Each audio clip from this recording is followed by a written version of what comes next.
在月底大学与高中放寒假的时候，与家人完成了一趟自助的旅行。今天就跟大家谈一谈去日本住跟行。如果你是旅游的小白，这一集可真的是很适合你。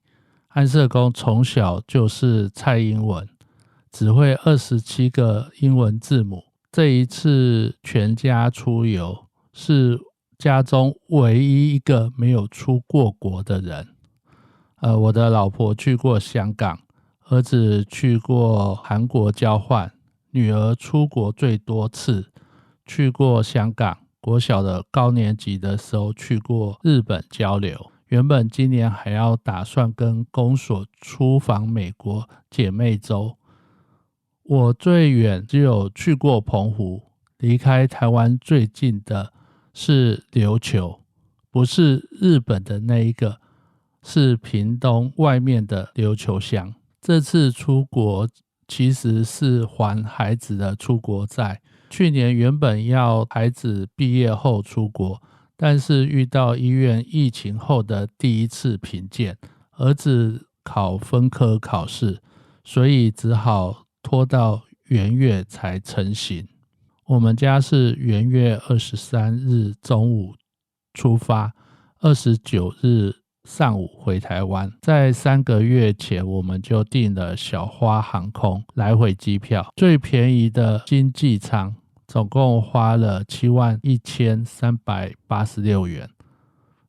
大概每个人飞机票来回含选位大概是17997元。从成田机场到东京搭 JR 的特快车，来回周游券每人是5000日元，折合台币大概是1050元。很多人都会问，在东京玩要不要使用周游券？我的建议是，如果你有很多个长途的旅行，例如去河口湖看富士山等，或许可以评估看看。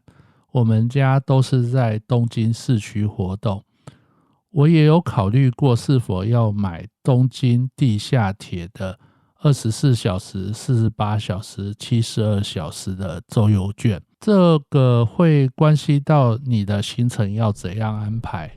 像我们家有一天要去迪士尼，那就要小心周游券的计算方式，因为周游券都是连续计算时间，所以要去一日游的游乐园，那行程就要小心安排。这次的旅行我算了一下，其实周游券不太划算，因为一天当中会使用的交通公司，在我们的行程当中至少每天都有东京地下铁和 JR， 其实只有一天纯粹走路加东京地下铁的行程，花了858日币，也就是比24小时东京地下铁的周游券800日币多了58元日币，相当于台币12元，只多了12块好吗？其实其他的日子东京地下铁都花不到400块，还有一日有使用3种的交通公司。若是使用周游券，不过多了121日元，和台币也不过是25块钱左右，所以我觉得还好啦，也没有像广告中说一天搭3次就回本的说法。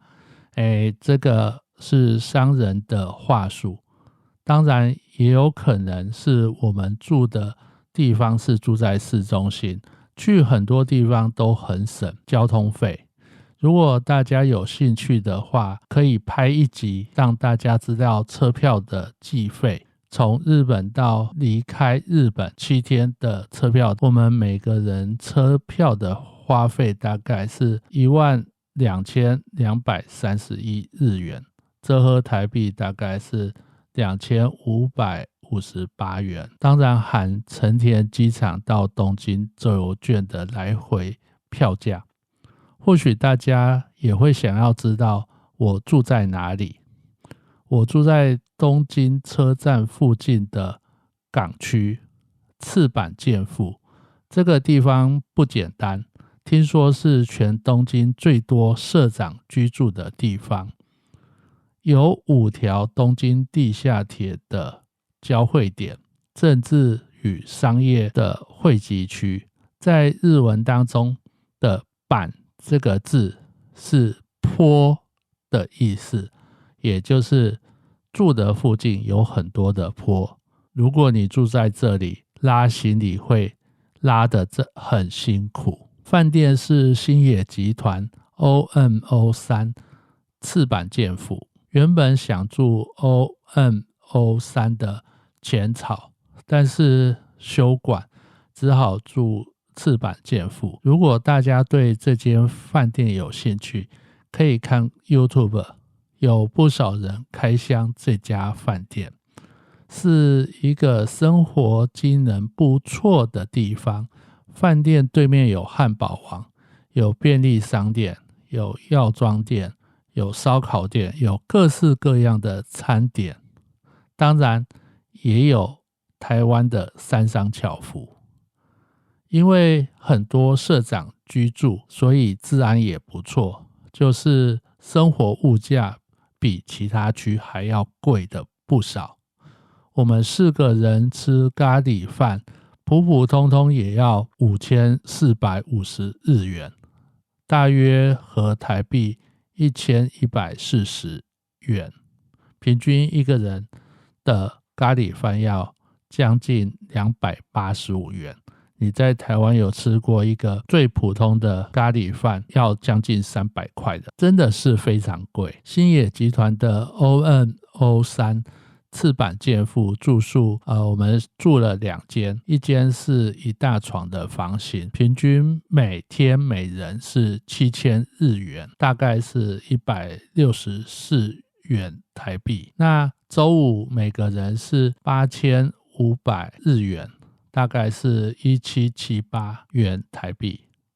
礼拜六每个人是11100日元，大约是2322元台币。那2小床的空间比1大床的空间大一些，平日每人是8000日元，大约台币1464台币。周五每人是9500日元，大约是1778元台币。周六每人是12100日元，大约是2322元台币。那1大床的房型5天每个人大概是46000日元，大约是8494元台币。那平均一天大概是1698元台币。那2小床的房型5天每人是45600日元，约9540元台币，平均一天是1908元台币。这个房价是在星野集团的官网上预定的早鸟折扣后的价钱。这间房间很特别，采自助式的报到与退房，还是会有员工在那里协助，不用担心。饭店很特别，第一次进饭店的时候要小心，不要走错地方，因为大门很不容易发现在哪。还有我们到饭店的报到的时候，在1楼等候区有一群家庭的旅客，是台湾的旅客，因为讲台语很特别，所以到目前小花每人是17997元台币，车钱每人大概是2558元台币，住宿每人是8494元台币到9540元台币，所以总共的一个人需要在飞机、车票跟住宿大概要将近3万元，大概是29049到30095元之间。日本是一个很不错的地方，但是花钱也花得不少。我是安德鲁社公司，我们下一次见。